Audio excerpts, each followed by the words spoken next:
berputar di kota yang ku tak tahu apa sebutannya. Tiada aroma selain panik, ancam, khawatir dan tergesa-gesa. Raung sirine meraung, debu dan asap bergulung. Analisis urbanisasi dan masalah perkotaan. Apa sih urbanisasi itu? Jadi, urbanisasi itu adalah proses perpindahan penduduk dari desa ke kota yang menyebabkan meningkatkan jumlah penduduk perkotaan. Nah, urbanisasi itu terjadi karena perbedaan peluang ekonomi, fasilitas, pendidikan, dan layanan publik antara desa dan kota. Nah, urbanisasi itu tidak hanya berupa tentang perpindahan penduduk, tetapi juga perubahan pola pikir, pola kerja, serta pola pikir masyarakat. Karakteristik urbanisasi yaitu yang pertama, meningkatnya jumlah dan kepadatan penduduk kota. Yang kedua, berkembangnya sektor industri dan jasa.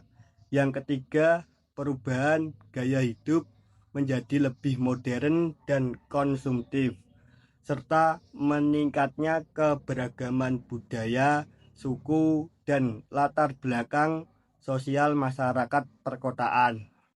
Faktor penyebab urbanisasi itu ada 3 bentuk. Yang pertama yaitu faktor pendorong dari desa. Nah, faktor pendorong dari desa itu antara lain lapangan kerja terbatas, pendapatan masyarakat desa relatif rendah, kurangnya fasilitas pendidikan dan kesehatan, ketidakstabilan sektor pertanian akibat perubahan iklim.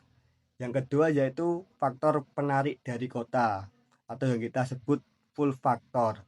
Faktor yang pertama yaitu dari kota, peluang kerja lebih banyak, gaji dan pendapatan lebih tinggi, fasilitas pendidikan lebih lengkap, dan kemudahan akses teknologi dan informasi.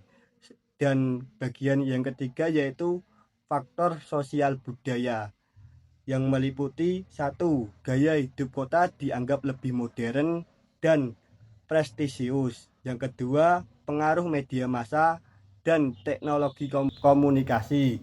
Yang ketiga, pusat pemerintahan, perdagangan, dan industri sering banyak di kota. Dampak urbanisasi terhadap wilayah perkotaan itu bisa berupa dampak negatif serta dampak positif. Dampak urbanisasi terhadap wilayah perkotaan itu bisa berupa dampak positif dan dampak negatif. Dampak positifnya yaitu meningkatkan pertumbuhan ekonomi, menambahkan produktivitas tenaga kerja, mendorong perkembangan industri dan perdagangan, mempercepat inovasi dan perkembangan teknologi. Dan dampak negatifnya yaitu pengangguran meningkat jika lapangan kerja tidak mencukupi, kemiskinan perkotaan bertambah, munculnya sektor informal yang tidak stabil, polusi udara akibat kendaraan bermotor, pencemaran air tanah dan akibat limbah, berkurangnya ruang hijau terbuka, meningkatnya suhu lingkungan perkotaan, dan menurunnya kualitas lingkungan hidup. Masalah perkotaan akibat urbanisasi yaitu yang pertama, permukiman kumuh, kemacetan lalu lintas, tekanan terhadap fasilitas publik, serta kepadatan penduduk. Nah, dapat disimpulkan bahwa urbanisasi itu merupakan perpindahan penduduk dari desa ke kota yang terjadi karena adanya perbedaan peluang dan fasilitas. Urbanisasi itu sendiri memberikan dampak positif bagi pertumbuhan ekonomi dan perkembangan kota. Namun, urbanisasi juga menimbulkan berbagai masalah seperti pengangguran, kemacetan, permukiman kumuh, kesenjangan sosial, dan kerusakan lingkungan. Nah, solusi untuk mengatasi urbanisasi di masalah perkotaan itu diperlukan pembangunan desa, pemerataan pembangunan, transportasi yang baik, perumahan layak, dan pengolahan lingkungan berkelanjutan agar dampak negatif dari urbanisasi dapat diminimalkan.